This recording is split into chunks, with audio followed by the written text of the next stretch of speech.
Good evening po sa ating lahat. Good evening po sa ating mga nandito po sa sanctuary and good evening po sa mga kasama po natin sa online. And I hope po na tayo po ay staying healthy and hydrated dahil po sa previous na at current po na weather po natin at nawa po tayo ay mag-ingat at palagi pong uminom ng tubig. Bago po ang lahat, tayo po muna ay manalangin. Thank you, Lord. Thank you, Father. Thank you, Lord Jesus, Lord God. Lord, we thank you po, Lord, that you have gathered us tonight po, Lord, sa inyong panambahan, Lord God. Lord, we continue to come to your presence, Lord God. We ask for forgiveness po, Lord, sa aming mga nagawang kasalanan, Lord God. And Lord, tonight, Lord God, as we receive your word po, Lord, na kailangan putuli po, Lord, gumabay po, Lord. Open our hearts, minds, and ears po, Lord, that will be receptive to your word and rebuke every form of destruction of the enemy, Lord God. And nawa po na kailangan patuloy po, Lord, na mag-cover po ulit sa amin, Lord God. And itago niyo po ang inyong likod sa inyong krus at lahat po na aking sasabihin ay manggagaling lang po ulit sa inyo. Salamat po. Ipasalamat, Lord God. In Jesus' name, pray. Amen. Sa buhay po nating Christians, ang prayer po ay one of the important aspects po sa ating pananampalataya. Ito po ang pinaka way po natin para po tayo makapag-communicate sa ating Panginoon to give our petitions, our requests. At ito po ay isang sign din po ng pagpapakumbaba sa ating Panginoon dahil we are being vulnerable sa Kanya pong presensya. And ganun din po ang prayer po is a way to deepen our relationship with Him po. Kaya po tonight, pag-aralan po natin yung storya na where Jesus healed a deaf and mute man. Punta po tayo sa verse po natin sa gabing ito. So Mark chapter 7 verses 31 to 37. Then Jesus to Sidon, down to the Sea of Galilee and to the region of Decapolis. There some people brought him a man who was deaf and could hardly talk, and they begged him to place his hand on the man. After he took him aside, away from the crowd, Jesus put his fingers into the man's ears, then he spit and touched the man's tongue. He looked up to the heaven and with a deep sigh said to him, "Ephphatha," which means be opened. At this, the man's ears were opened, his tongue was loosened, and he began to speak plainly. Jesus commanded them to not tell anyone, but the more he did so, the more they kept talking about it. The people were overwhelmed with amazement. "He has done everything well," they said. "He even makes the deaf hear and the mute speak." Purihin po pagkabasa ng salita ng Panginoon. Dito po, sinabi po sa verse 31 pa lamang po na si Lord po ay naglalakbay sa marami pong places from Tyre to Sidon to the Sea of Galilee, then sa Decapolis po. Na meron po mga tao na lumapit sa kanya na humingi ng tulong at ipinisinta ang isang lalaki na pipe at bingi. Nakakamiss lang po natin na pagtitingnan po natin na si Lord po ay mabilis po siya mag-isip kung paano niya po i-handle yung sitwasyon na very sincere po siya na bago po niya gawin yung healing ay kinuha niya po yung lalaki at nag-set aside po sila. Pumunta po sila sa isang isolated place na siya lamang po at yung lalaking pipe at bingi.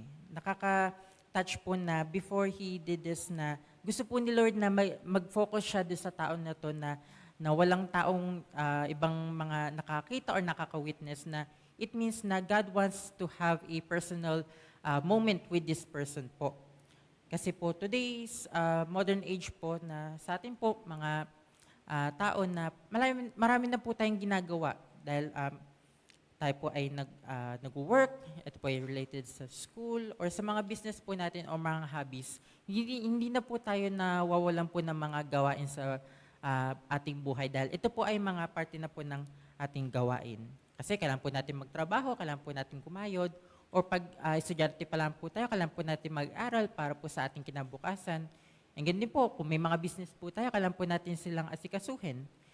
Dahil po doon, itong mga ito po sa mga normal part po ng ating buhay, sila po ay nagiging mga ingay po sa atin dahil pag ito po ay masyado natin tinuunan ng pansin, rather than having spent time with our Lord, tayo po ay nadi-distracted.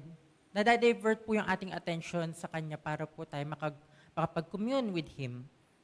And nawa po na gawin po natin yung ginawa po ni Lord sa lalaking ito na before He did something to heal to this man, sila po ay nag-set aside. They got alone with each other para po ma-focus po nila ang isa't isa. Ganyan din po, ang sa prayer po natin, try po natin maghanap po ng sarili nating prayer room sa bahay po natin and doon po tayo mag-set aside ng time with our Lord.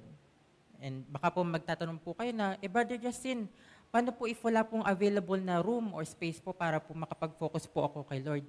Mag-set time po tayo ng time sa Kanya. For example po, sa bahay, kahit mga 7 a.m. pa lang po sa bahay nyo, kung wala na pong quiet time or mga busy na po agad yung mga kasama natin sa bahay, try po natin mag-set aside siguro po mga lunchtime or sa gabi dahil hindi naman po si Lord bound sa time and space. Maintindihan po ni Lord na busy po tayo, pero let us have initiative po sa atin na tayo din po sa part po natin, maghanap din po tayo ng time na, dito meet up ko si Lord. For example, mga 7 p.m., Lord, tayo po munang dalawa dito. Ibig sabihin, we commit our time sa ating Panginoon dahil ito po yung gusto natin na to have more relationship sa ating Panginoon, to commune with Him. And ganun din po yun na to, kung hindi pa po natin siya naging nagagawang habit, as the message of the Lord na binigay po sa atin this year na ang perfect beginning po natin, let this be our perfect beginning na bigyan po natin ng time si Lord sa ating everyday lives. Balik po tayo sa verses 33 to 35. After he took him aside away from the crowd, Jesus put his fingers into this man's ears and he spit and touched the man's tongue. He looked up in heaven with a deep sigh and said to him, Ephata, which means be opened. At this, the man's ears were opened and his tongue was loosened and began to speak plainly. The man was healed from his deafness and muteness.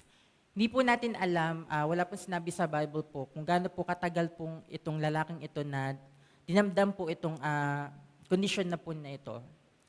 Alam ko po, kahit basahin pa lang po natin, alam po natin yung pain at hirap na naranasan po ng lalaki na ito na wala po siya marinig, he can barely talk, hindi po siya makapagsalita.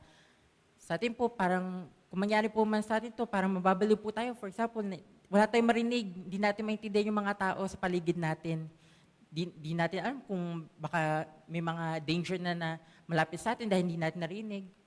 Or isipin po natin na one day hindi na po tayo nakapagsalita.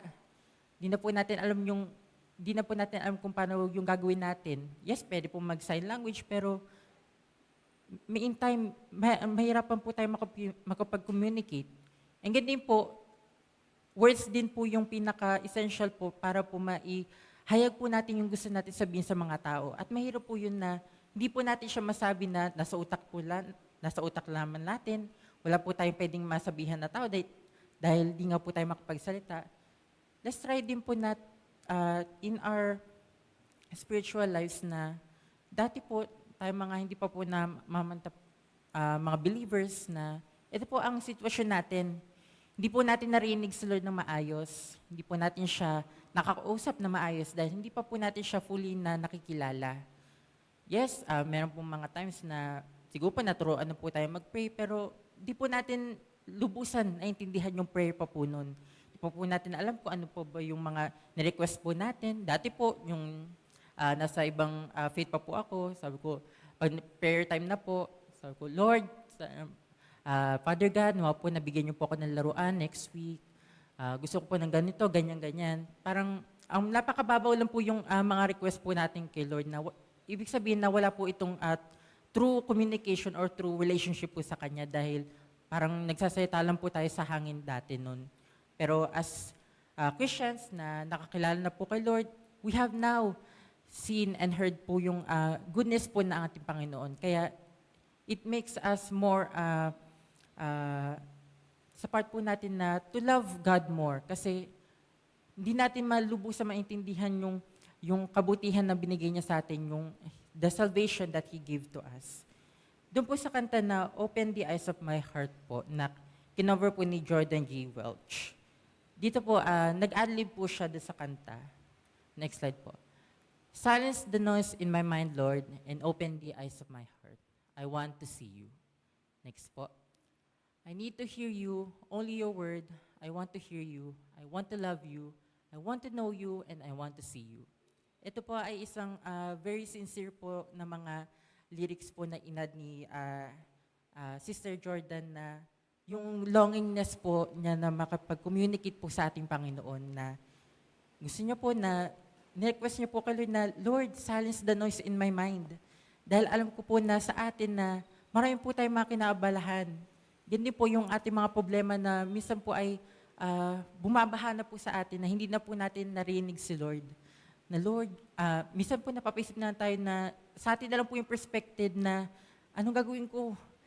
Ano pa ba magagawa ko? Ano pang pwede nating gawin na we feel overwhelmed? Kaya try po natin na paminsan-minsan po na to remember these lines na silence the noise in my mind. Let it be our prayer na maging open po tayo sa ating Panginoon.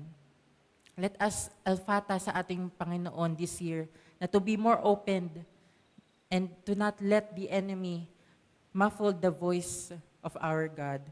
And brothers and sisters, tonight, as we continue to praise and worship the Lord, continue to be open sa ating Panginoon na every day, magkamay po tayo ng initiative na commune with the Lord. Kahit hindi po minsan nakakalimot, let it be in our hearts na palagi nating kakausapin at hahanapin po sila sa ating buhay.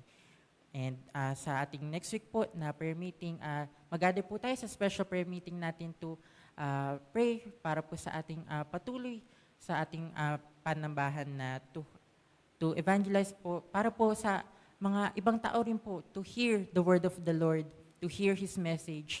At nawa po na through this ay patuloy po tayo magkaisa to strengthen our faith in our Lord through our prayer. Tayo po ay manalangin. Thank you, Lord. Thank you, Father. Thank you, Lord God. Lord, we thank you sa inyong word na help us, Lord God, to have relationship with you even more this year. Help us to be vulnerable to you, Lord God, to elfata, Lord God, to be more open to you. And may our prayers po, Lord, be come to your presence and nawa po, Lord, na kailangan patuloy po, Lord, ng gumbay po, Lord, sa amin, Lord God. And Lord, sa aming mga distracted days, help us, Lord God, to remember po, Lord, your goodness and your love for us, Lord God. The salvation you have given to us, and may this be the driving force, Lord God, to always to commune with you. Salamat po, Pastor Lord God, in Jesus' name pray, amen.